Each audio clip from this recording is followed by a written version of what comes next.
ये मोहब्बतें खाक बसर होती रहेंगी। मोहब्बतें खुदा की इबादत है, जाने अनजाने ये जालिम जमाना क्या जाने। दोस्तों, जैसा कि आप जानते हैं कि हमारी कहानी जालिम जमाना क्या जाने, इसका अगला भाग हम आपको सुनाने जा रहे हैं। पिछले भाग में जो इसमें मुख्य किरदार जो लड़की है शबनम, वो गुनगुनाती रहती है, मासूम है। तो मित्रों, वो एक जो बहुत प्यारा गीत है वो गाते हुए समाप्त हुआ। गाना ख़त्म होते ही वह एक भेड़ के बच्चे के पीछे दौड़ रही थी, लेकिन बच्चा उसके हाथ नहीं आ रहा था, क्योंकि भेड़ का बच्चा हो चाहे बकरी का हो बहुत चंचल होता है, उसको पकड़ना कठिन होता है। तो वो शबनम उसके साथ खेल रही थी, लेकिन बच्चा उसके हाथ नहीं आ रहा था। शबनम जब थक जाती थी तो बैठ जाती थी और उसे कहती थी। अब इससे आगे की कहानी सुनिए। जालिम जमाना क्या जाने। शबनम, जल्दी से यहाँ आ जाओ, नहीं तो हम तुम्हें डंडी से मारेंगे। घर जाने के वक्त हो रहा है और तुम खेलने में लगे हो। डेडू शबनम को देखकर चिल्लाता था, और जब शबनम थक कर बैठ जाती थी तो खुद ही उसे पास जाकर खड़ा हो जाता और उसे देखता रहता। फिर जब शबनम उसके पीछे भागती तो वो फिर से इधर उधर भागना शुरू कर देता था। गौरव ये खेल देख रहा था और जोर जोर से हंस रहा था कि अचानक भेड़ पगडंडी के रास्ते से भागने लगा। यानी कि जो भेड़ू था तो पगडंडी के रास्ते से भागने की कोशिश कर रहा था।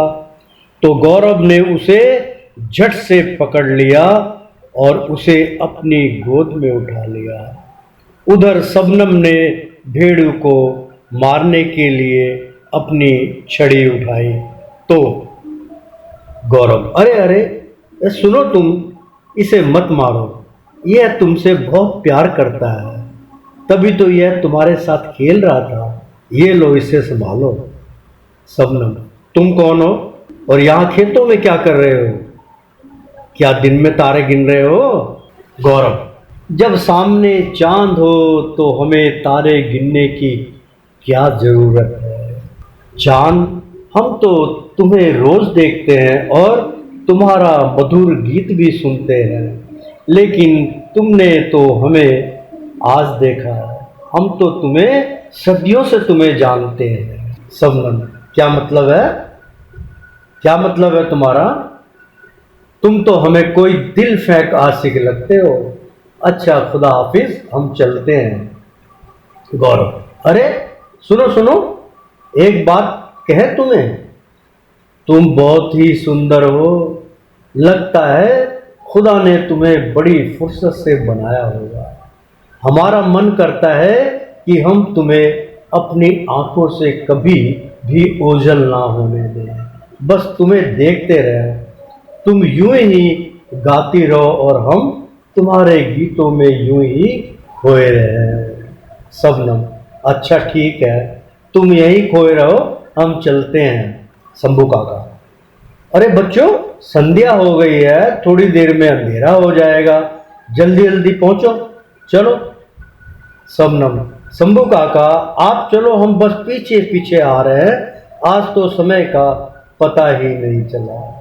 शंभू काका, प्रोफेसर साहब राम राम। प्रोफेसर साहब बोले, राम राम शंभू काका।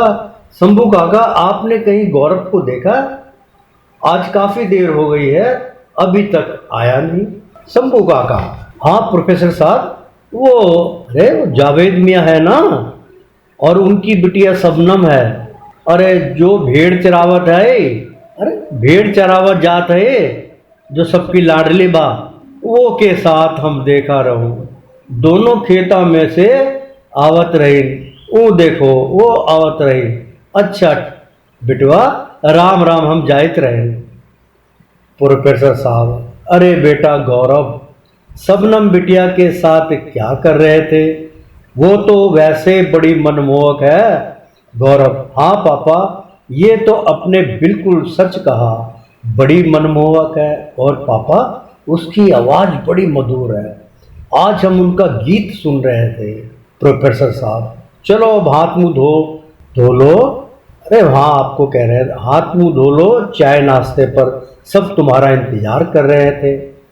कुछ देर बाद सब रात्रि का भोजन करके अपने अपने कमरों में सोने चले गए। प्रोफेसर साहब बोले, शांति सुन रही हो? शांति, हाँ जी सुन रही हूँ, बोलिए क्या बात है? प्रोफेसर साहब, सब लोग ठीक कह रहे थे कि गौरव कई दिनों से कुछ खोया खोया सा रहता है। मालूम है क्यों? अब वो बच्चा नहीं रहा, बड़ा हो रहा है। पता है आज वो देर से क्यों आया? शांति, जी मुझे क्या मालूम, परंतु खोया खोया सा तो रहता है। आपको नहीं मालूम? नहीं, मुझे नहीं मालूम बच्चा कहाँ गया, क्या कर रहा है। प्रोफेसर साहब, अरे वो हमारे जावेद भाई है ना, उनकी मनमोहक बिटिया शबनम, वो स्कूल से आने के बाद अपनी भेड़ों को चराने के लिए खेतों में जाती है। आपके शहजादे आज उसी के साथ थे, मुझे शंभू काका ने बताया, और गौरव ने भी सच सच बतलाया कि वो कहाँ था। शांति, आपका कहना क्या है? आप क्या कहना चाहते हैं? साफ साफ कहिए ना। प्रोफेसर साहब, मैं यह कहना चाहता हूँ कि अभी तो यह बच्चे हैं, परंतु कई बार बचपन का खेला हुआ खेल कई बार जवानी को जहन्नुम में धकेल देता है, इसलिए उसको रोकना बहुत जरूरी है, कहीं कल को कोई बात ना बढ़ जाए। देखो तो लड़की मुस्लिम है, भले ही हम सबका आपस में बहुत प्रेम है, मगर समाज में हमें इसकी इजाज़त कभी नहीं देगा। इसलिए हमने यह फैसला किया है कि हम गौरव को 2 साल के लिए बोर्डिंग में भेज देंगे। शांति, ये बिल्कुल ठीक है, गौरव के लिए भी और हम सब के लिए भी अच्छा होगा। प्रोफेसर साहब, 2 दिन कॉलेज बंद रहेगा, क्यों ना हम कल ही सिन्हा साहब के यहाँ सुशीला की बात करने के लिए चलें, ताकि झटपट बहन के हाथ पीले हो जाए, बहन अपने घर को चली जाए, फिर हम गौरव को भी बोर्डिंग स्कूल भेज देंगे। शांति, ये बिल्कुल ठीक प्रोग्राम रहेगा, एक पंथ 2 काज हो जाएगा। आप सुबह से ही सिन्हा साहब के यहाँ संदेशा भेज देना। अगले दिन, प्रोफेसर साहब, गुड मॉर्निंग पिताजी। पिताजी जल्दी से तैयार हो जाइए, माँ को भी मैंने कह दिया है तैयार होने के लिए, सिन्हा साहब के यहाँ जाना है। मैंने सिन्हा साहब को फ़ोन कर दिया है, जल्दी कीजिए जब तक मैं जीप निकालता हूँ। कुलिंदर सिन्हा, पिताजी कर्नल साहब के यहाँ से फ़ोन आया है, वे हमसे मिलने आ रहे हैं। कमल सिन्हा तेज आवाज में, मैं क्या करूं? पहले मैं नाश्ता करूंगा। क्या कहा? पहले मैं नाश्ता करूंगा, फिर तुम्हारी बात सुनूंगा। कर्नल साहब तो आपको पता ही है, पहले क्रोधित थे, गुस्से वाले थे। कर्नल साहब आ रहे हैं जैसे कोई आफत आ रही है, हैं? कुलिंदर सिन्हा, ठीक है पिताजी, आप पहले नाश्ता कर लीजिए। कमल सिन्हा बहुत ही गुस्से वाले थे, जब उन्हें गुस्सा आता था तो वह पूरे घर को सर पर उठा लेते थे। जीतो सिन्हा, लीजिए नाश्ता कर लीजिए।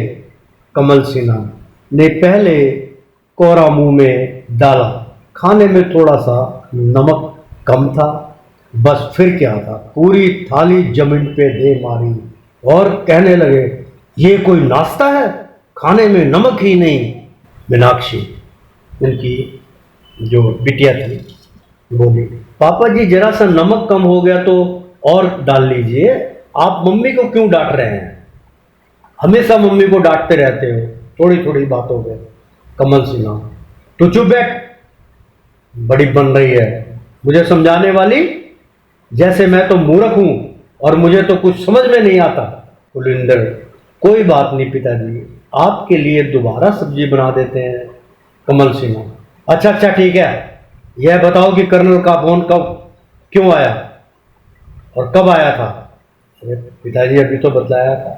कुलविंदर, पिताजी कर्नल साहब का पूरा परिवार हमसे मिलने आ रहा है। पिताजी, आप तो हमेशा घर में लड़ाई का माहौल बना के रखते हैं, कृपा करके मेहमानों के सामने शांत रहिए, हम सब आपके हाथ जोड़ते हैं। लीजिए, कर्नल साहब आ गए हैं। कर्नल साहब, अरे भाई सिन्हा साहब कहाँ हो? मेरा यार, हम आपसे मिलने के लिए बड़े बेकरार हो रहे हैं। सिन्हा साहब मुख्य द्वार पर पहुंच गए और कर्नल साहब को गले लगाते हुए बोले, आइए कर्नल साहब, आपका स्वागत है। आज मेरे यार मुझसे मिलने आया है, आज पूरे 10 साल के बाद मुलाकात हो रही है। आओ भाभी, आओ बेटा। राजू, अच्छा हमारी बहू रानी शांति भी आई है। शांति पांव छूते हुए, जीती रहो बेटी, भाई बहू हो तो ऐसी। अजी सुनती हो जी, जरा नाश्ते पानी का इंतजाम करो। अरे बैठो बेटा बैठो। जीतो सिन्हा, जी बस अभी अभी लाई। अरे जल्दी करो ना, लाई जी अभी लाई। परिवार के सभी छोटे बच्चों ने कर्नल साहब के चरण स्पर्श करके आशीर्वाद लिया। जी तो लो भैया, पहले चाय नाश्ता कर लो, बाकी बातें तो होती रहेंगी। कर्नल साहब, भाई सिन्हा साहब, भाभी जी आप लोग भी बैठिए। बात दरअसल यह है कि हम अपनी दोस्ती को रिश्तेदारी में बदलना चाहते हैं। सिन्हा साहब, हमें आपका कुलविंदर बहुत पसंद है। हम अपनी बेटी सुशीला के लिए आपके बेटे कुलविंदर का हाथ मांगने आए हैं। बोलो कब आ रहे हो हमारे गरीब खाने पर बात पक्की करने? सिन्हा साहब, अरे भाई कर्नल साहब, ये तो हमारा सौभाग्य है। जी तो भाई साहब, सुशीला बिटिया हमारे घर की बहू बने, हमारे लिए इससे बड़े सौभाग्य की बात और क्या होगी। हमें यह रिश्ता मंजूर है। हमें बिटिया को देखने कल ही आ रहे हैं। कल हमारे बेटे की छुट्टी भी है और शुभ घड़ी भी है, बस बात पक्की समझो। प्रोफेसर साहब, सिन्हा साहब, लड़का लड़की एक दूसरे को देख लें, बातचीत कर लें तो तसल्ली हो जाएगी। अच्छा जी, अब हम लोग चलते हैं, हमें आज्ञा दीजिए। नमस्ते जी। प्रोफेसर साहब जब अपने घर जा रहे थे, अपने गांव में पहुंचे तो बिल्कुल गांव के नज़दीक पहुंच गए थे तो उन्होंने देखा कि 2 रिक्शे बड़े बड़े, जैसे पहले रिक्शे आते थे दोनों तरफ, मतलब वी समझ लो, पढ़िए तो उल्टा वी बना लो या डब्लू का बीच वाला हिस्सा बना लो, मतलब वो एरो टाइप बना होता था। और अपना जो है जैसे तीर कमान टाइप नहीं होता, इस तरीके के होते, तो दोनों साइड बोर्ड के ऊपर कुछ ना कुछ लिखा होता था और वो मुंह से उसकी एडवर्टाइजमेंट देते थे। वो रिक्शों पर बड़े बड़े बोर्ड लगे थे और उनके ऊपर कुछ चित्र भी लगे हैं। प्रोफेसर साहब ने अपनी जीप उन रिक्शों के नज़दीक रोक दी और पूछने लगे। प्रोफेसर साहब बोले, सुनो सुनो भैया, ये कौन सा ड्रामा है और ये हमारे गांव में क्या प्रचार चल रहा है? आप हमारे गांव में क्या प्रचार करके आ रहे हैं? रिक्शे वाला, बाबूजी हम हर साल किसी ना किसी गांव में नौटंकी करने आते हैं और जाते हैं। इस बार गांव वालों के कहने पर भावनपुर गांव में आज रात चौपाल पर ड्रामा होगा और इससे पूरे गांव का मनोरंजन भी हो जाएगा और हमारी रोटी रोजी भी चल जाएगी और उसका सिलसिला भी बना रहेगा।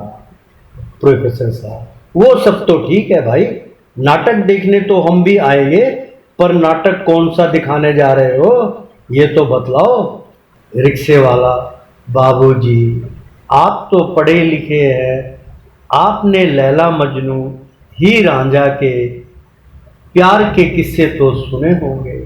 यह नाटक भी उन्हीं में से एक है। यह नाटक मिर्जा साहिबा का है। इस नाटक की एक खास बात है कि इस नाटक में साहिबा ने मिर्जा को धोखा दिया था और मिर्जा मारा गया था। उसके बाद खुदा का कहर बख्शा और एक आकाशवाणी हुई कि आज के बाद इस दुनिया में दो प्यार करने वाले कभी पैदा नहीं होंगे। प्रोफेसर साहब, फिर तो यह नाटक हम जरूर देखने आएंगे। ये तो समाज में अच्छा ज्ञान प्रदान करने का नाटक है, मनोरंजन भी हो जाएगा और नाटक भी देख लेंगे। भाई आप कितने पैसे लेते हो? कह रहे वो थोड़ा बहुत, अरे एक आना दो आना, चवन्नी अठन्नी जो भी टिकट होगा लगा लेंगे, कोई बात नहीं, फ्री है ये, आप चाहो तो दो, थोड़ा बहुत हमारी मदद कर देना। तो शाम को 5 बजे का समय था। नाटक मंडली ने अपने कार्यक्रम की पूरी तैयारी कर ली थी। गांव के सभी बड़े बूढ़े बच्चे महिलाएं सभी अपना अपना स्थान ग्रहण कर रहे थे। शबनम, उर्मिला दीदी कहाँ हो? उर्मिला दीदी तैयार हो गई? तैयार हो गई हो तो चलो नाटक देखने। नाटक शुरू होने में केवल 15 मिनट रह गए हैं। उर्मिला, बस शबनम 2 मिनट में आ गई। उर्मिला और शबनम दोनों नाटक देखने के लिए पहुंच गई। शबनम, उर्मिला आज तो बड़ा मजा आएगा। उर्मिला, हाँ सब्बो, आज तो नाटक देखने का बड़ा ही आनंद आएगा। उर्मिला, हाँ सब्बो, आज कई वर्षों के बाद हमें नाटक देखने को मिलेगा, अन्यथा रामलीला तक ही हम सीमित रहते हैं। और दोनों नाटक देखने के लिए सबसे आगे जा बैठी। पूरा चौपाल लोगों से भर गया था। जैसे आप जानते थे कि पहले सांग हुआ करते थे और सांग के अंदर किसी राजा की कहानी का वर्णन होता था या आला उदल होता था, तो उसमें लोग गांव के सारे एकत्र हो जाते थे और बड़े आनंद भाव से उसको देखा करते थे और सुना करते थे। तो ऐसा लग रहा था जैसे पूरा गांव वहां पहुंच गया है। थोड़ी देर में नाटक शुरू हो गया। नाटक मिर्जा और साहिबा के मुख्य अंश, यानी कि नाटक कब शुरू हो रहा है। लाइटें जल चुकी है और मिर्जा और साहिबा, आपने नाम सुना होगा कि मिर्जा और साहिबा दोनों में बड़ी बहुत मोहब्बत थी। तो उनके मुख्य अंश हम आपको दिखाने जा रहे हैं अपनी कहानी के माध्यम से। और इस फिल्म का जब किरदार देखोगे आप, उसके अंदर जब आप ये सीन देखोगे तो आपका दिल दहल जाएगा कि वास्तव में मोहब्बत क्या होती है। तो नाटक मिर्जा और साहिबा के मुख्य अंश सुनिए। साहिबा के 9 भाई थे। क्या? साहिबा के 9 भाई थे, मगर फिर भी निडर होकर मिर्जा से प्यार करती थी। और मिर्जा एक अकेला जट था। वह बहुत बड़ा तीरंदाज था। उसकी एक सफ़ेद रंग की वफादार घोड़ी थी। एक बार मिर्जा साहिबा को घोड़ी पर बिठाकर ले जा रहा था तो साहिबा बोली, ओ मिर्जा, मुझे इस गांव से बहुत दूर ले चलो, जहां मेरे और तेरे सिवा दूसरा कोई ना हो। मिर्जा, ओ साहिबा, तू ते मेरे दिल दे विच बसी है, मैं ते तू इस संसार तो परे हाँ, फिर ये पीड़ की चीज है। मिर्जा बातें करता करता साहिबा को बहुत दूर ले गया। एक जगह बिल्कुल सुनसान थी।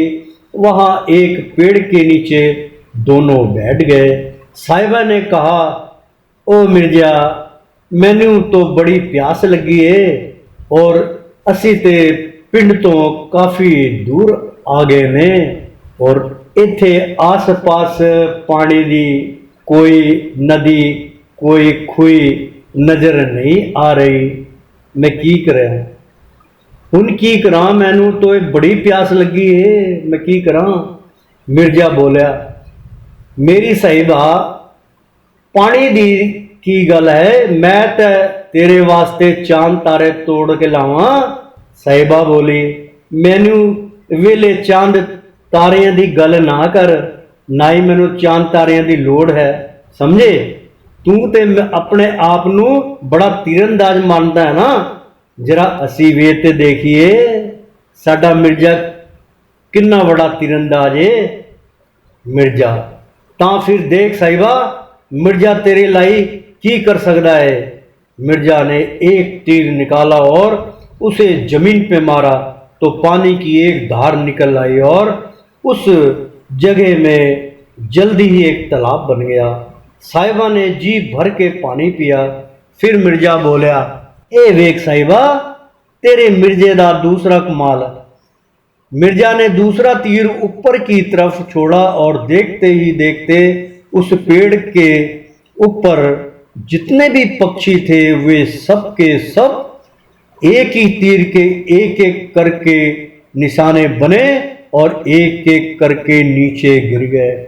मिर्जा साहिबा उस पेड़ के नीचे रोज बैठा करते थे। एक दिन की बात थी, मिर्जा साहिबा की गोद में बेखबर अपना सर रखकर सो रहा था।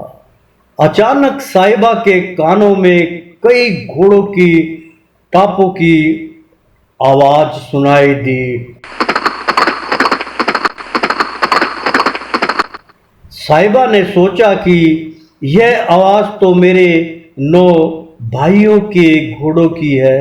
अगर मैंने मिर्जा को जगाया तो यह एक ही तीर में मेरे 9 भाइयों को ढेर कर देगा। यह सोचकर उसने एक एक करके मिर्जा के सभी तीरों की नोक तोड़ दिए। यह सब उसकी वफादार घोड़ी देख रही थी। वह जोर जोर से हिनहिनाने लगी, जैसे वह मिर्जा को कह रही हो कि जाग मिर्जा जाग, तेरी साहिबा ने तुझसे बेवफाई की है।